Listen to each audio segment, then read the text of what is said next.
Hello, everyone. Thank you so much for joining me on this podcast. Welcome to the very first episode of the Women in STEM podcast with Sheila Masaku.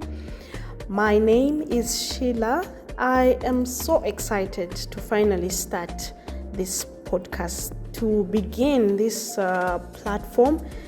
This is something I've always wanted to start, something I've been thinking about for a very long time because I'm passionate about STEM courses and STEM programs and the power of STEM to solve a number of problems and challenges in society, in our country, and the world at large.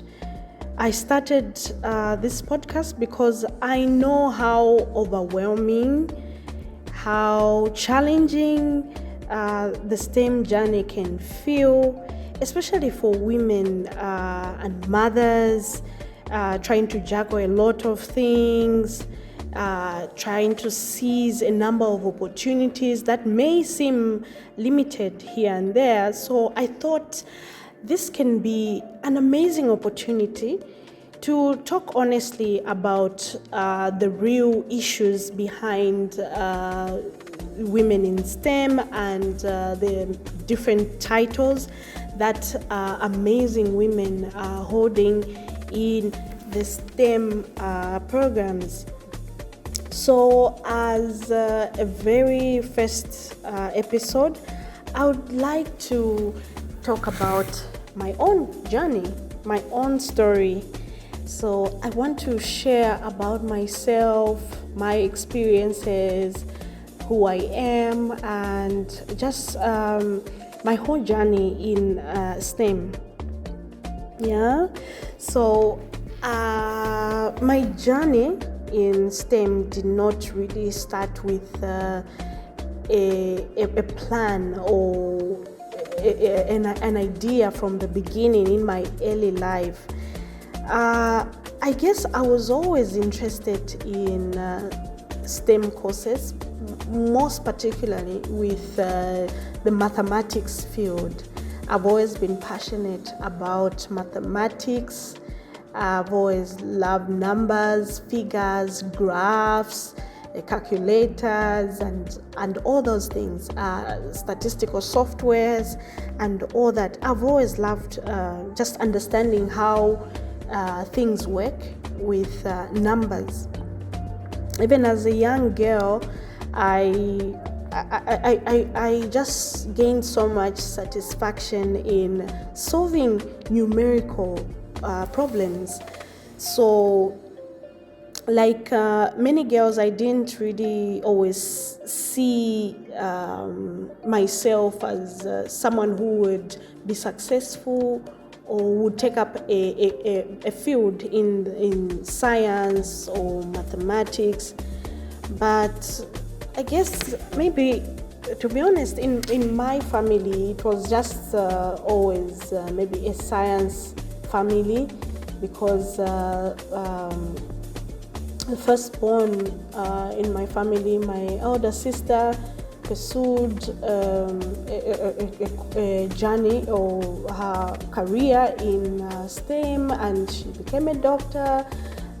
In secondary school, she was doing the pure courses. So it was sort of like just automatic that we would all follow suit for me and my other siblings. So it was just obvious that I would do a course or a program, or I would do the pures and maybe end up being a doctor or something in the sciences. So it was just always there for me. So at secondary school, I took on pure courses, that is the physics, chemistry, and biology, mathematics, and additional mathematics. That was at secondary school. I enjoyed the sciences, but my favorite course was always mathematics. So that's why I took on additional mathematics as an option. and I loved it. I loved every single bit of that course. I just enjoyed the lectures, the lessons. So I knew that I would want to pursue something that has a component of mathematics, whether it is pure or applied. But I just felt like I belonged in the quantitative field, the mathematics field. So I started to explore while in secondary school what I would want to do, but I was never really sure. When time came to get into uni, I started thinking about, okay, what do I want to pursue? Do I want to go to the School of Natural Sciences and study mathematics, Bachelor of Science in Mathematics, or what? So I chose to go in a different field. I decided to pursue economics, and with a component of mathematics. So I was thinking that, maybe math alone, I know I love mathematics, I know I enjoy numbers, but it would just be boring to just do mathematics only. So why not merge my interest in mathematics with another interesting field? So I thought economics was a good combination. So I pursued a minor in economics from the School of Humanities and Social Sciences at the University of Zambia. And I wasn't really so sure. I just thought, let me try it out and see how economics would blend with my love for mathematics. And it was very good. It was very good, I would say. But my love was always for mathematics. And I, at one point, remember I wanted to maybe change my major to mathematics or something, but it was rather late for me to do so. So I continued with economics and the minor in mathematics. And I must say, I learned a lot from the economic side. I learned about economic theory and economic analysis and all that. But I felt that I could still add more mathematics to what I wanted to do. So I completed my university degree. I was now thinking about a master's. At that time, after uni, I started tutoring at the University of Zambia. I was teaching mathematics for students who were in the School of Humanities, and even those that were in the School of Natural Sciences. And it was such a big step for me being a tutor, because I got to learn a lot about myself, my weak areas, public speaking skills, communication skills, and just public relations, and just dealing with a number of students. And it was so interesting being a tutor. I learned so much. Even the courses that used to give me a lot of challenges, I got to sharpen my skills in those same courses through teaching. And that's when I learned that, okay, teaching is learning. When you teach, you actually learn. And I didn't know that. I thought that a lecturer, a teacher, or a tutor, they know everything. They just know everything. But in reality, it's not always like that, and it's not ever like that, because there's always something that one can still learn from others. One can still learn even more or understand even further through teaching and explaining. When students are asking questions or they want clarity on some concept, as you are explaining, you are even understanding even further.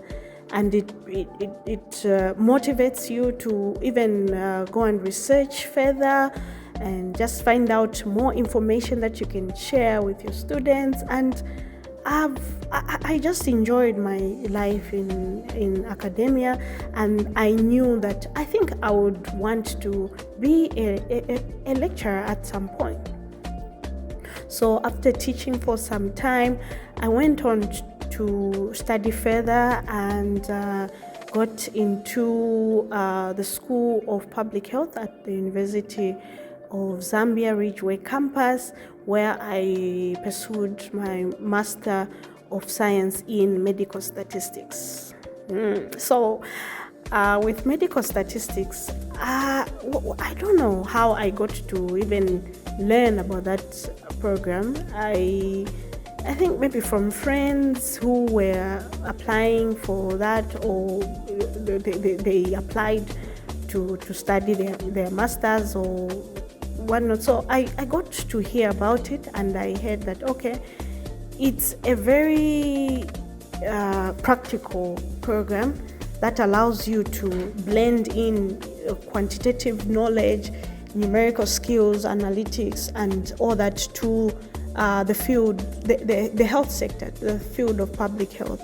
So I got very interested. I thought, okay, with my mathematics, I think I would want to be more of an applied person. Instead of just learning about the theory, like in economics, the theory side, I think I would also want to get to the practical side, where I am truly an applied person, mathematician, applied statistician, and where I can solve real problems, especially in an important sector such as the public health and medical field. So it was so interesting. I got to learn a lot about statistical software like Stata, SPSS, data analytics. So it was so interesting because I thought I knew it all with my theory, but it was so new to me to get to the hands-on stuff and doing data analysis and exploring all the challenges, all the health issues, the public health issues that are existing in our community, and also handling vast amounts of medical data and coming up with conclusions that would really be of help to the sector. So it was very interesting. I really enjoyed my master's journey, but I was still exploring. I thought that even after this master's degree, after graduation, I thought there could still be something else I could do. I was still finding myself and exploring, and I got to hear about actuarial science, like what is it about?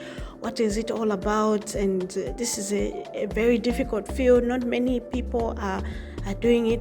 And the thing about me, I love a good challenge. And I thought, oh, wow, I think this can be a good challenge for me. I can check it out. I can see why many people are calling it or referring to it as a very challenging program. Let me see where it takes me. So I got to I applied for this program, Master of Science in Natural Science at the University of Osaka, and it was just amazing. It was interesting learning about the mathematics of risk. So it's about just adding all the knowledge in mathematics, applied mathematics, statistics, finance, insurance, risk, all that. It adds everything to try and solve problems involving risk, especially uncertain events like death, and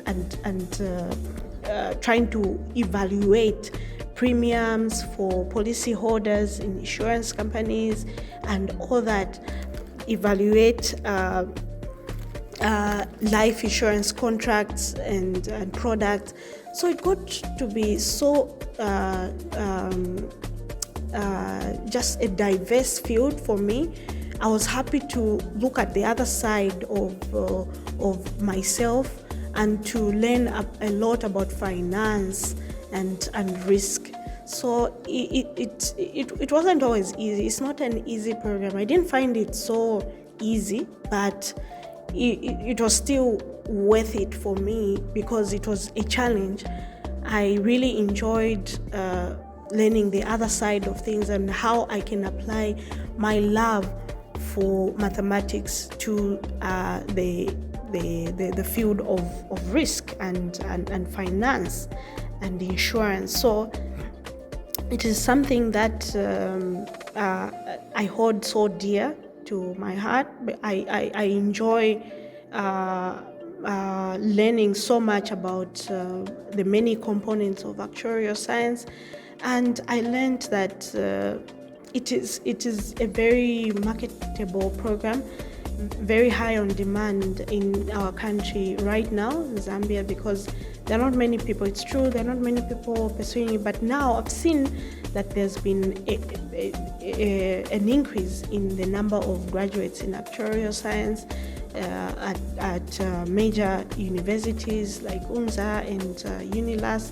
So it's a growing field in our country, and we are getting to now appreciate so much about the field of actuarial science and how it can really save a lot of finances or save companies from ruin and bankruptcy and all that. Like it adds on to what was already known, but now we are getting to incorporate actuaries, risk analysts to planning the finance operations of a company. So it is something that is very important, and all institutions that are dealing with risky activities, risky events or uncertain events, loan defaulting, borrowing and loans and all those major areas, survival analysis and all that, we really need to use that component of actuarial science so that we can really analyze things more effectively. So it is something that has given me another way of looking at my field and what I can do. I have really now appreciated the versatile nature and the many branches that mathematics has. You can love mathematics, but you can really do a lot with mathematics and not only just look at mathematics, because there's statistics there, there's finance, there's economics, there's what, all those are now branching from the field of mathematics. So this is something that I appreciated in university, and that's how I even became a lecturer, because through my master's papers and degrees, I got that amazing opportunity to be a lecturer at the University of Lusaka. And lecturing taught me a lot about myself, the ability to stand in front of a number of students with different abilities, different backgrounds, how I can break down concepts in ways that they can be easily understood. And yeah, it just reminded me of why I chose a career in STEM, because I would want to help, I would want to solve problems, and I believe careers in STEM are all about problem solving and analysis. So with being a lecturer, I got to be involved in a number of research projects in fields of survival analysis, time series, data analytics. So it taught me a lot, and in this process I mentored students, taught university level courses, and just helped different students sharpen their analytical skills. So which is something that has been so rewarding for me as a lecturer. Yeah. So I had an amazing journey. I have been learning and growing and just experiencing different avenues of life in the academics. The road is definitely not smooth. As a woman in STEM, I have met a lot of challenges. I've had to just maybe prove myself and my abilities in many instances. Apart from being a woman in STEM, I'm also a mother, and the roles that come with being a mother, the responsibilities, having to tend to their needs. Sometimes I would feel tired and overwhelmed and just maybe exhausted. So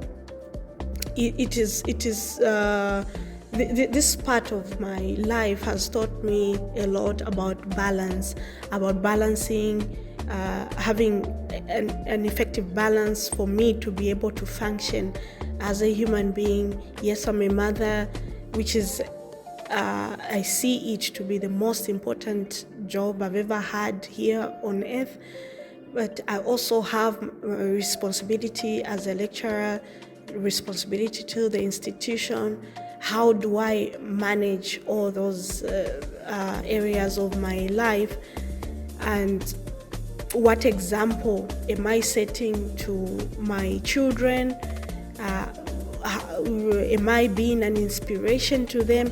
So all that, the balance, the inspiration, the aspirations have kept me going.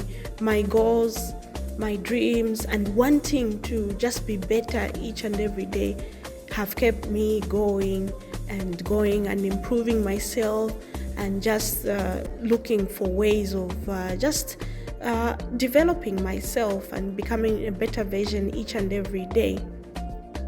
And that's why I even thought of starting this podcast, because I felt like, okay, with the challenges that I've faced in my own journey in STEM, I would want to inspire other women, girls who may think that, okay, STEM is just so challenging. Sciences, mathematics, engineering, and all those courses, sciences, they are all just complicated, they are difficult, and it's impossible to just juggle a career in this and also life.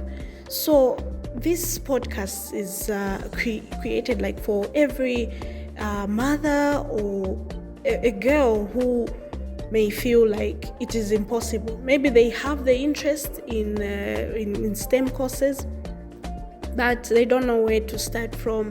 They think they are not good enough, and they think that I can't manage. I'm not good enough. So even for mothers who feel like they cannot find a balance with their careers and family life, and those women who want to just rule the world, who want to break barriers and challenges and contribute to solving problems in society, but maybe be unsure maybe where to begin, how to even start, how to succeed in STEM. So this podcast is meant to prove to other women and girls that it is possible. For example, me, the podcast host, I did it, and I'm still improving myself. I'm still learning a lot. I'm still challenging myself every day. So it is possible to have a career in STEM, to be a mother, to have a successful career in the STEM or academics. So it is possible. It is doable if you are just interested in it and you have that willpower. It is very much possible. So in this podcast, I want to feature a lot of women, a number of women and girls who are in STEM courses, who have managed to break barriers, who want to give back to society.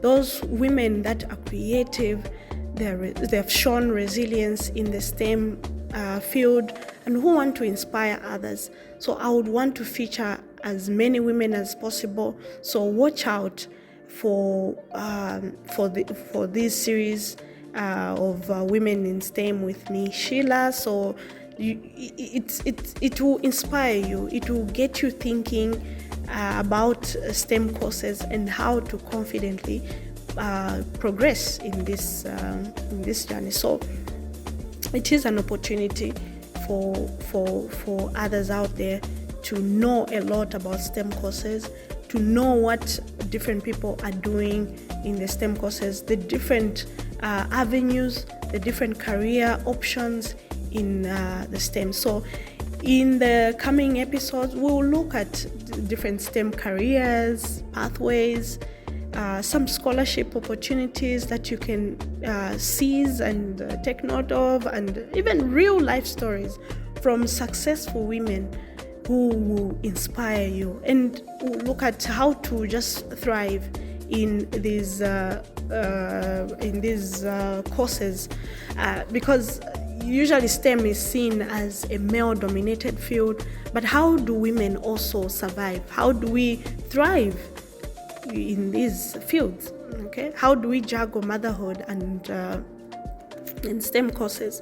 And this is just the beginning of a series of inspiring episodes, and just moving through life together, inspiring others become the best version of themselves, and just do their best in for every opportunities that they find in life. So this episode is just the beginning. I would really love you to share this podcast to others who may want to listen to this, who may want to inspire you. So watch out for more interesting episodes, more inspiring episodes.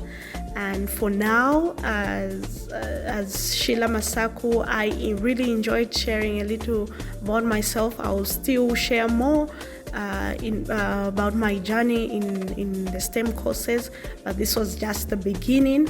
I really appreciate for your listenership. I hope this podcast will really inspire you to just believe in yourself and know that you can do it. Okay, we as women can lead in STEM. Okay, when we're given chances, sometimes we can create chances for ourselves. So it is an amazing opportunity for us to show the world that we can thrive, we can do, and we have a lot in us. So thank you so much for listening in. Share this podcast. Looking forward to amazing sessions together. Bye for now.